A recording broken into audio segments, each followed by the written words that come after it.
Alléluia. Seigneur, nous voulons te rendre gloire.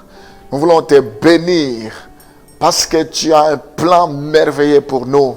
Malgré que l'homme que tu avais créé à ton image, à ta ressemblance, avait péché, mais tu n'étais pas surpris par rapport à cela. Parce que le plan que tu avais pour l'homme était un plan éternel. Tu avais déjà anticipé le plan de la rédemption. Comment tu allais récupérer l'homme. Je te bénis parce que alors que nous étions comme des brebis errantes, chacun suivait sa propre voie, mais il t'a plu de venir mourir sur la croix pour nous, Seigneur. Je te bénis parce que tu es l'alpha et l'oméga, le commencement et la fin. Je te rends grâce parce qu'il n'y a point de condamnation pour ceux qui sont en Christ. Oh, à tous ceux qui l'ont reçu, tu leur as donné le pouvoir de devenir enfants de Dieu. Je te bénis parce que nous sommes saints, parce que ton sang a coulé sur la croix pour nous, parce que nous sommes saints par position. Nous tendons vers la perfection. Ce n'est pas que nous avons déjà atteint la perfection, mais nous courons vers le but, non pas comme battant l'air, non pas comme à l'aventure, mais parce que nous avons un objectif. Nous ne regardons plus à ce qui est déjà passé. Nous regardons vers toi. Nos yeux sont fixés vers toi, notre rémunérateur. Nous te glorifions, Seigneur. Alléluia. Merci parce que nous sommes contents d'être appelés tes enfants. Merci parce que nous sommes saints, parce que nous avons été sanctifiés par toi. Tu es mort pour ôter nos péchés. Oh, à toi, il n'y a point de changement ni de variation d'ombre. Merci parce que si nous vivons, ce n'est plus nous qui vivons, c'est toi qui vis en nous. Que la gloire te revienne. Tu es un Dieu redoutable. Merci parce que tu nous as choisis. Ce n'est pas nous qui t'avons choisi, mais c'est toi qui nous as choisis. Premièrement, je te bénis. À chaque jour suffit sa peine. Merci pour ta parole qui nous fait du bien. Merci parce que nous régnerons avec lui, avec toi. Tu nous donnes le pouvoir de marcher en nouveauté de vie. Malgré que nous sommes dans ce monde, mais nous ne sommes pas de ce monde. Merci parce que notre ennemi n'a aucun pouvoir sur nous. Sur la croix, tu as dit tout est accompli. Alléluia. Rama Santa Rabashi. Yakamana Sontorobashi. Alléluia. Sois glorifié, Seigneur, parce que tes promesses sont oui et amen. Si tu es pour nous, qui sera contre nous? Ce que tu as résolu de faire dans nos vies, tu le feras pleinement et promptement. Je te bénis pour tous ceux qui m'écoutent ce matin, tous ceux qui me suivent à ce moment, qu'ils soient visités par toi, que tu leur touches, éternel. Oh Seigneur, tu les connais plus que moi-même. Tu envoies la parole et la parole guérit. Tu connais leurs attentes. À cause de cette parole qu'ils écoutent, que tu opères le miracle dans leur vie. Nous croyons au miracle. Rien n'est impossible à toi. Tu es un Dieu qui agit de loin tout comme de près. Manifeste-toi maintenant. Que cette parole puisse transpercer leur cœur. Que cette parole puisse opérer de grandes choses dans leur vie. Au nom de Jésus. Oui, Seigneur, l'homme ne vivra pas seulement de pain, mais aussi de toute parole qui sort de ta bouche. Fortifie-le, encourage-le maintenant. Donne-nous l'autorité, le pouvoir maintenant. Dans le nom de Jésus, nous t'avons ainsi prié. Amen. La Bible nous dit, mon peuple périt faute de connaissance. Nous avons besoin d'être nourris. L'homme ne vivra pas seulement de pain, mais aussi de toute parole qui sort de la bouche de Dieu. Nous avons besoin d'une adresse pour écouter la parole de Dieu. Je vous invite à venir au ministère évangélique La Trompette. Vous pouvez nous suivre, vous pouvez nous écouter. Nous passons de moments formidables. Nous sommes situés au 281 rue de Faubourg de Poste, métro Chuach Era Santé, métro Era Santé à Lille. Donc c'est là que vous pouvez nous trouver le dimanche. Nous sommes là à partir de 10h jusqu'à midi. Nous passons des moments formidables. Vous pouvez aussi aller sur notre YouTube, Église évangélique La Trompette. Vous avez toutes nos prédications, plutôt enseignements, messages. Vous pouvez aussi nous suivre sur notre Facebook plutôt pour votre édification. Gloire au Seigneur. Marc chapitre 7, le verset 20 à 23. Il dit encore, ce qui sort de l'homme, c'est ce qui suit l'homme. Car c'est du dedans, c'est du cœur des hommes que sortent de mauvaises pensées, les adultères, les impudicités, le meurtre, le vol, la cupidité, la méchanceté, la fraude, le dérèglement, le regard envié, la calomnie, l'orgueil, la folie. Toutes ces choses mauvaises sortent du dedans et suivent l'homme. Nous voyons dans ce passage, ce n'est pas ce qui entre qui suit l'homme, mais c'est ce qui sort de l'homme. Le cœur de l'homme est tortué.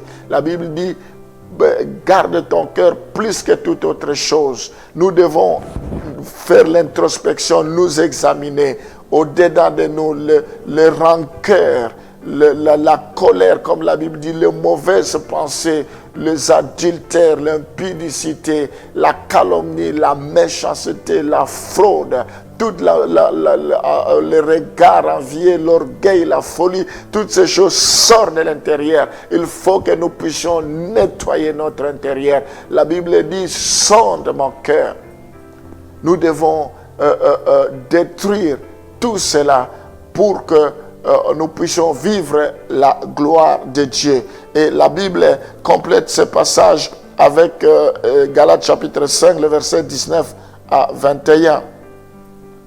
Or, les œuvres de la chair sont manifestes. Ce sont l'impudicité, l'impureté, la dissolution, l'idolâtrie, la magie, les inimitiés, les querelles, les jalousies, les animosités, les disputes, les divisions, les sectes, l'envie, l'ivrognerie, les excès de table et les choses semblables. Je vous dis d'avance, comme je l'ai déjà dit, que ceux qui commettent de telles choses n'hériteront point le royaume de Dieu. Nous voyons le péché et les actes de péché. Nous devons détruire les actes de péché, les œuvres de la chair. Nous devons le détruire, la masturbation, la magie, toutes ces choses, nous devons les détruire. Christ est apparu pour ôter les péchés. La Bible dit, si le Fils vous a franchi, vous serez réellement libre. Alors, mes bien-aimés, nous devons comprendre que tous les hommes sont égaux à ce qui concerne leur nature de péché. Tous les hommes sont égaux. Ils ont tous une égale culpabilité devant Dieu. Nous tous, nous avons égale culpabilité. Quand nous péchons, nous sommes culpabilisés. Il n'y a personne qui peut dire qu'il ne ressent pas la culpabilité. Même si nous faisons semblant, nous sommes égaux à ce qui concerne la nature du péché. Le péché reste péché, qui que nous soyons. Le péché reste péché et nous devons ressentir la culpabilité. Nous voyons un exemple d'un brigand sur la croix, Luc chapitre 23, le verset 39 à 43. Qui que nous soyons, quel que soit notre rang, ici nous parlons d'abord d'un brigand, d'un malfaiteur. L'un des malfaiteurs crucifié l'injuriait, disant, ne tue pas le Christ, sauve-toi toi-même et sauve-nous.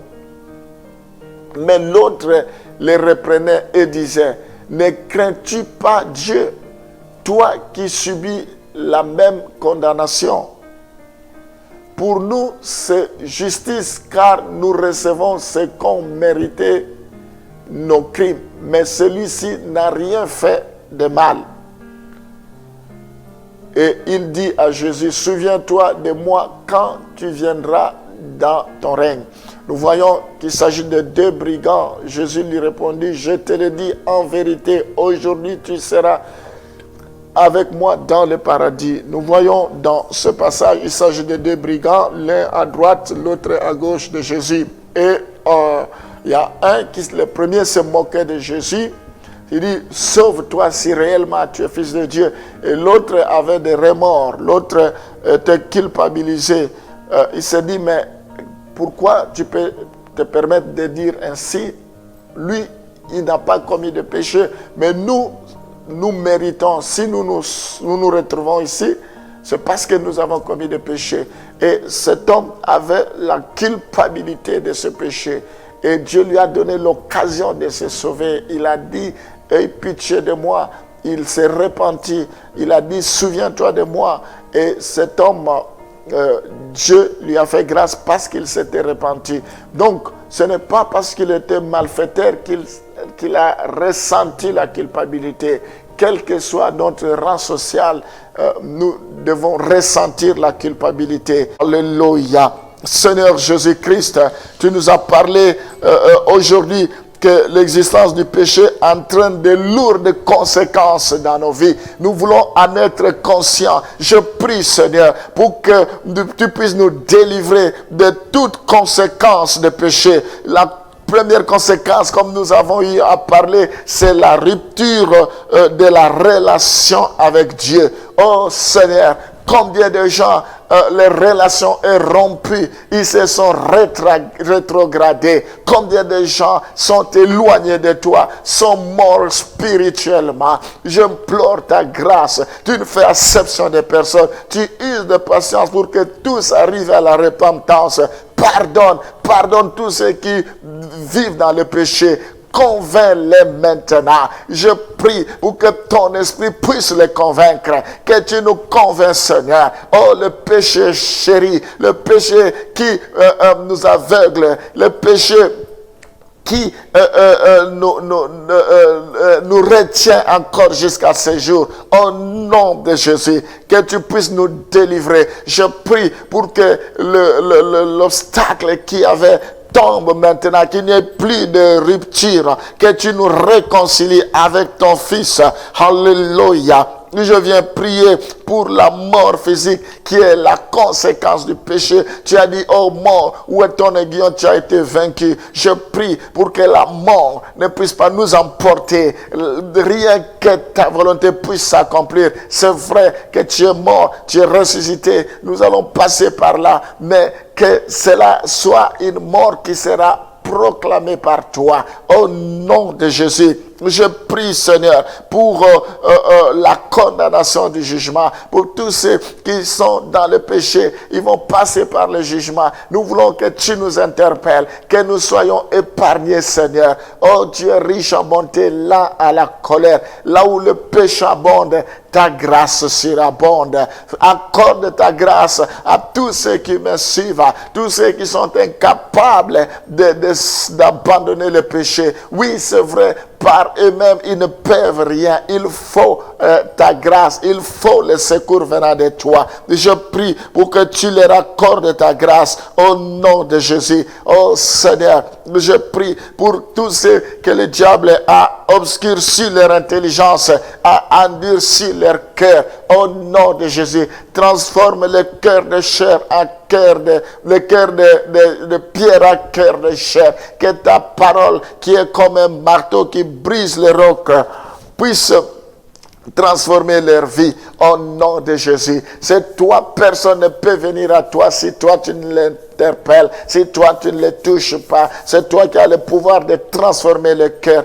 Transforme le cœur, visite chacun de tes enfants. Ceux qui nous écoutent, fais les grâces éternelles. Au nom de Jésus, tu es venu pour que tes brebis aient la vie et cela en abondance. Tes brebis te connaissent et ils te suivront. De tout ce que le Père t'a donné, tu n'as perdu aucun, sauf sauf le fils de la rébellion. Oh, je m'intercède pour tes enfants qui ne te connaissent pas, ceux qui sont appelés selon tes desseins, mais qui demeurent encore dans le péché, que tu les secours, que tu les visites, que tu répands ta grâce dans leur vie. Au nom de Jésus, j'intercède pour que le voile tombe, que les écailles tombent de leurs yeux. Visite-les maintenant dans le nom de Jésus. Amen.